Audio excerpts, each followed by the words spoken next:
రైతులందరికీ నమస్కారం.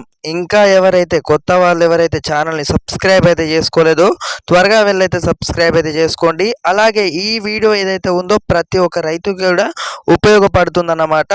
స్కిప్ చేయకుండా పూర్తి వరకు చూసినట్లయితేనే మీకు ఏదైతే ఉందో పథకానికి సంబంధించి పూర్తి వివరాలు అయితే ఈ 19వ విడతకు సంబంధించి, అలాగే రైతు భరోసా పథకం ఏదైతే ఉందో దానికి సంబంధించి అయితే మనకు కేంద్ర ప్రభుత్వం నుంచి అయితే లేటెస్ట్గానైతే గుడ్ న్యూస్లు అయితే రానే వచ్చినాయి అన్నమాట.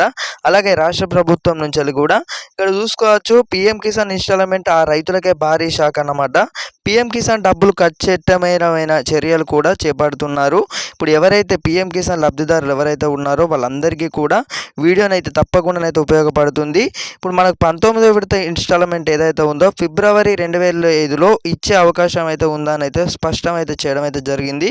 అలాగే మనకు ఏదైతే ఉందో ఇప్పుడు మనకు రైతు భరోసా పథకం ఎలా అయితే ఉన్నదో అలాగే పిఎం కిసాన్ డబ్బు ఏదైతే పథకానికి సంబంధించి అర్హులను గుర్తించి అయితే మనకు ఇది డబ్బులకు స్కీమ్ ఏదైతే ఉందో 2000 రూపాయలు అయితే రైతుల ఖాతాలో జమ చేయనున్నారన్నమాట.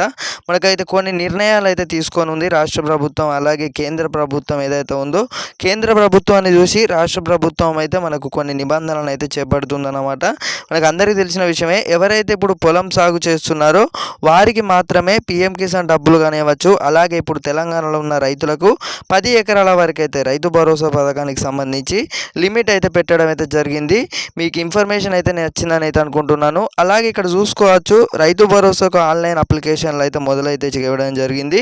రైతు భరోసా పెట్టుబడి సాయం పంపిణీకి ఆన్లైన్ ఏదైతే ఉందో స్వీకరించే యోచనలను అయితే ప్రభుత్వం ఉన్నట్లు తెలుస్తుంది. దీనికోసం ప్రత్యేక వెబ్సైట్ లేదా యాప్ అయితే తీసుకున్నట్లుగా సమాచారం.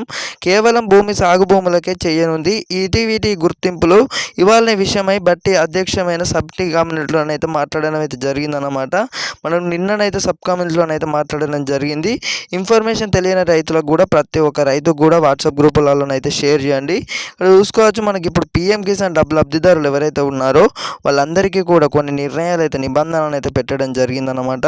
మనీ వెనక్కి అయితే భూమి సాగు చేయని వారికి పిఎం కిసాన్ పొందేందుకు అనర్హులు. ఎలాంటి వ్యవసాయ సంబంధం పనులు చేయాలి, వారు ఈ పథకం కింద డబ్బు పొందకూడదు. ఇలా పొందితే అది నేరం అవుతుంది. ఇకపై అధికారులు అప్పుడప్పుడు పిఎం కిసాన్ సంబంధించి క్షేత్రస్థాయిలో తనిఖీలు చేయనున్నారు. ఆ సమయంలో అక్రమాలు బయటపడితే అనర్హులైన రైతుల నుంచి డబ్బులు వెనక్కి తీసుకునే అవకాశం ఉంటుందన్నమాట. పిఎం కిసాన్కి సంబంధించి మనకి ఏదైతే ఉందో ఈకేవైసీ ప్రక్రియ ఎవరైతే పూర్తి చేసుకోలేదో ఈ నెల 31 అంటే ఈ రోజేనైతే లాస్ట్ తేదీ అన్నమాట. మీ అందరు కూడా ఈకేవైసీ అయితే పూర్తి చేసుకోవాల్సి ఉంటుంది. కేంద్ర ప్రభుత్వం అమలు చేస్తున్న అధిక పథకంలో ఒకటి రైతులకు సంబంధించి పిఎం కిసాన్ పథకం అత్యంత ముఖ్యమైనది. దీని ద్వారా దేశవ్యాప్తంగా 9 కోట్ల మంది రైతులు ఏటా 3 విడతల్లో వచ్చేసి 6,000 రూపాయలు పెట్టుబడి సాయంగా పొందుతున్నారు. ఈ రైతులు కేవలం చాలామంది అయితే పేర్లు ఈ ప్రతి విడతలో తొలగిస్తున్నారు. అలాగే కొంత వారి ఇప్పుడు ఎవరైతే అనర్హులు ఉన్నారో సాగు చేయని భూమి వారికి అందరికీ కూడా తొలగించడం అయితే జరిగింది. ఎవరైతే పొలం సాగు చేస్తున్నారో వీరికైనా పథకానికి సంబంధించి అర్హులు అయితే చెప్పడం జరిగిందన్నమాట.